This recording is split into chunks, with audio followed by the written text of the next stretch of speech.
में भी देखते हैं और राम सब प्रकार लायक है। ये आपने बहुत अच्छा विचार किया है कि राम राज्य को संभाले, इससे अच्छी बात तो कोई हो ही नहीं सकती। सब बड़े प्रसन्न हैं। उसी समय महाराज दशरथ जी ने विचार किया कि अब गुरु वशिष्ठ जी से भी इस बात की सलाह करनी चाहिए और गुरु वशिष्ठ जी के पास पहुंचे हैं। हाथ जोड़ करके निवेदन किया,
इस प्रकार से कहा महाराज दशरथ जी ने कि गुरुदेव अब हम ये चाहते हैं कि ये राज्य का भार राम को सौंप करके और अब हम प्रभु का भजन करें। वशिष्ठ जी बड़े प्रसन्न हुए और कहा, राजन बहुत अच्छा विचार किया है, हमारे भी मन की बात कही है, इसमें कोई बात गलत नहीं, बहुत अच्छे विचार है। और कल ही राम जी का राज्याभिषेक करेंगे। वशिष्ठ जी ने कल पर टाल दिया और कल पर टालते ही राम राज्य 14 वर्ष पीछे चला।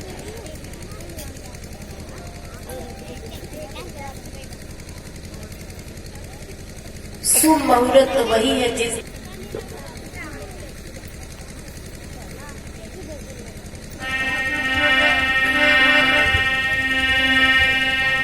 चाहत में हमने शाम की खुद को मिटा दिया।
गोविंद भगवान की। जब वशिष्ठ राम जी को सारे नियम समझा करके और चले गए तो प्रभु राम के मन में बड़ी चिंता हुई और वो जानकी जी से कहने लगे कि आज हमारा मन अच्छा नहीं, बड़ा दुख है हमें। और क्यों है? और कहा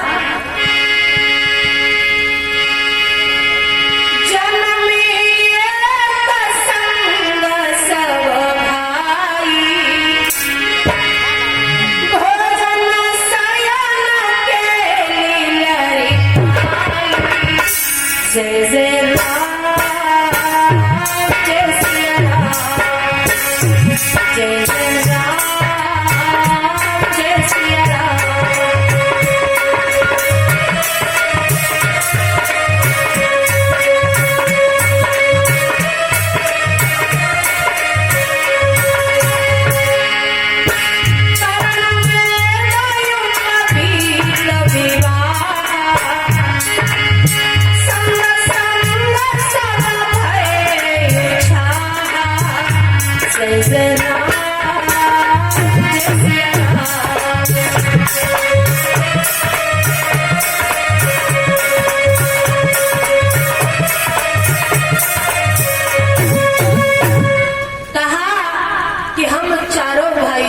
जन्म भी एक ही साथ हुआ, सारे संस्कार एक साथ हुए, पर इस निर्मल वंश में यही एक अनुचित बात है कि सब भाइयों को छोड़ करके और राज्याभिषेक बड़े भाई का हो रहा है। तो हमारा मन बड़ा खिन्न है।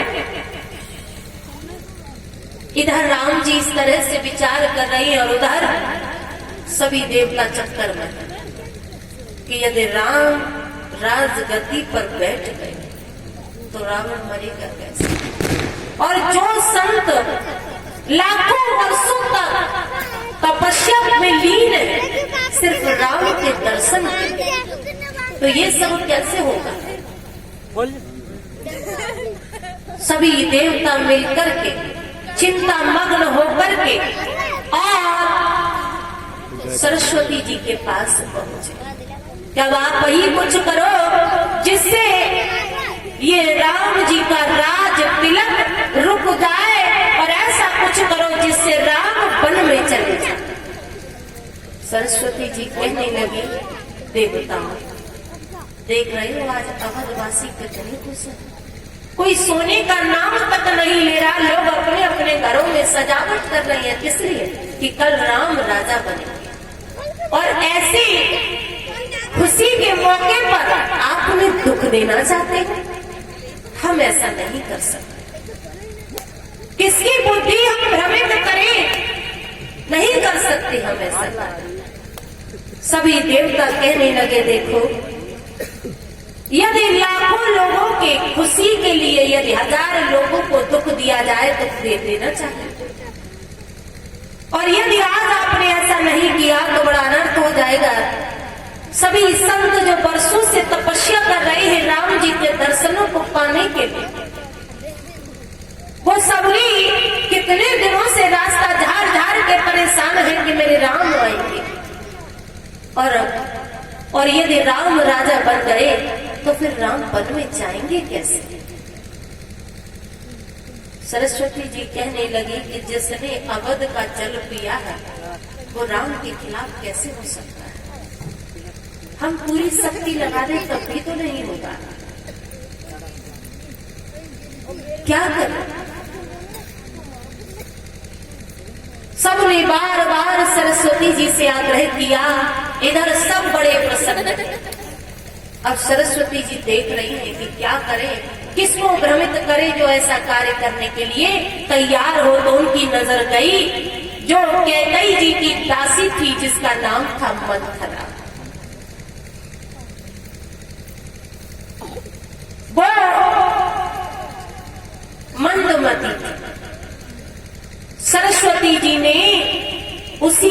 बुद्धि को फेर दिया। वो जैसे ही महल में आगे बढ़ी तो इधर कौशल्या जी की दासियां चली आ रही थी, अपने अपने हाथों में हार लिए थी, बड़ी प्रसन्न थी। तो मंथरा ने पूछा कैसी प्रसन्नता है आज आपको? तो कहा तुम्हें नहीं मालूम कि कल राम राजा बनेंगे। तो ये खबर हमने महारानी कौशल्या जी को दी, इसलिए उन्होंने हमें ये हार दिए। मंथरा ने हार देखे, उसी समय वहां से सीधी कैकेयी जी के भवन में पहुंची और वहां जाकर के उन्होंने सारा हाल कैकेयी जी को कह सुनाया और कहा कि तुम्हें कुछ पता भी है कि कल क्या होने वाला है? तुम तो आराम से इन महलों में रह रही हो कि क्या होने वाला है कि कल राम का राज तिलक होगा। कैकेयी ने ये शब्द सुने तो इतनी प्रसन्न हुई कि उन्होंने अपने गले से नौलखा हार को उतार कर और कैकेयी जी ने मंथरा को पहना दिया और कहा इतनी अच्छी खबर लेकर के आई हो, बहुत अच्छा किया तुम। हार को पाकर भी मंथरा प्रसन्न नहीं हुई। तो कैकेयी ने कहा क्या हुआ? क्या लक्ष्मण ने तो नहीं कुछ कह दिया तुझसे जो आज इस तरह से घूम रही है? इतना अच्छा हार दिया फिर भी तू प्रसन्न नहीं हुई, क्यों? तो कहा बात ये नहीं है, तुम्हें कुछ विचार नहीं है, कुछ याद नहीं है। जिस वक्त महाराज ने तुम्हारा विवाह दशरथ जी के साथ किया था उस वक्त ये वचन कहे थे कि हमारी कैकेयी का पुत्र ही अवध का राजा होगा। और आज महाराज ये बात भूल करके राम का राज तिलक कैसे कर सकते हैं? कैकेयी कहने लगी कैसी बात करती है, ये तो रघुकुल का नियम है और अन्य राजाओं का भी यही नियम है कि जो बड़ा बेटा होता है वही राज का उत्तराधिकारी बनता है। तो तुम इसमें क्यों विघ्न डाल रही हो? कहा बात इतनी सी भी नहीं है, हमने सुना है कि राम राजा बनेंगे और भरत उनकी नौकरी नौकर की तरह करेंगे, यानी कि उनको नौकर की तरह रखा जाएगा और यदि ऐसा नहीं किया तो कारागार में डाल दिया जाएगा। कैकेयी थोड़ी देर के लिए मौन हो गई कि राम राजा बने, हमें इसकी तो बेहद प्रसन्नता है, लेकिन मेरे भरत को कोई नौकर की तरह रखे ये मैं सहन नहीं कर सकती। तो थोड़ा सा उस वक्त उनका मन खिन्न हो गया और जैसे ही मन खिन्न हुआ कैकेयी को मंथरा को मौका मिल गया पूरी तरह से भड़काने का, और देवता भी यही चाहते थे। फिर भी कैकेयी फिर एक बात बोली कि देखो मंथरा, हमें ऐसा लगता है कि तुमने सुनने में कहीं गलती कर दी। दशरथ जी ऐसा नहीं कर सकते, वो जितना प्रेम राम से करते हैं उतना ही भरत से करते हैं, और मेरे लिए भी राम उतना ही प्यारा है जितना भरत है। और कहा मुझको समान है राम भरत एक ही पेड़ की शाखें।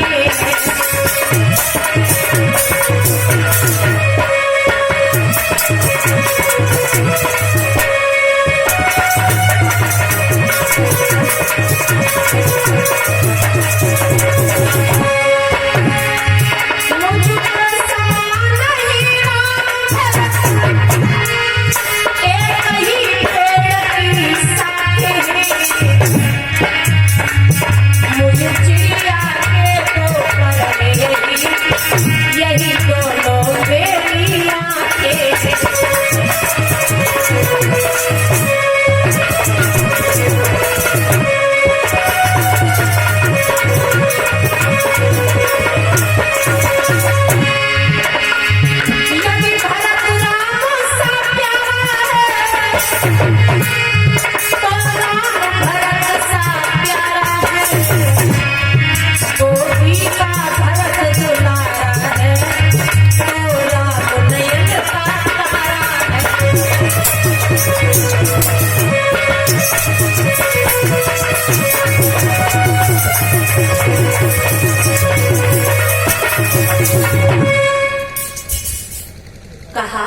कि मेरे लिए तो दोनों ही प्रिय है।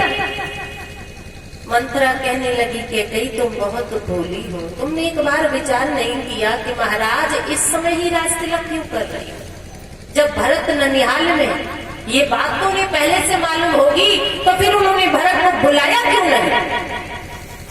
हमने तो यहाँ तक सुना है कि यदि भरत ने दासता का भाव स्वीकार नहीं किया तो उन्हें कारागार में डाल दिया जाए और तुम भी दासी की तरह रहोगी और सारा राज्य काज का भार तुम्हारे हाथों से छीन लिया जाएगा, कौशल्या के हाथ में चला जाएगा जब राम राजा बनेंगे। तो बार बार समझाया तो एक बात और भी है कि बुरी बात जल्दी समझ में आ जाती है, अच्छी बात बहुत देर में आती है। यहाँ तक समझाया मंथरा सारी रात लग गई उसे समझाते कहते कितना प्रेम करती थी राम से, लेकिन मंथरा के समझाने पर आखिरकार उनकी बुद्धि में विकृति पैदा हो ही गई। तो कहने लगी कि केकई अब तू ही बता, तू ही मेरी सहायक है कि मैं क्या करूं, क्या मांगू? तो कहा तुम्हें याद है तुम्हारे 2 वरदान महाराज दशरथ जी पर धरोहर के रूप में है, क्यों नहीं तुम वो ही वरदान मांग लो और बड़ी चतुराई से मांगना। और कहा मांगना खूब चतुराई से, जो मांग सफलता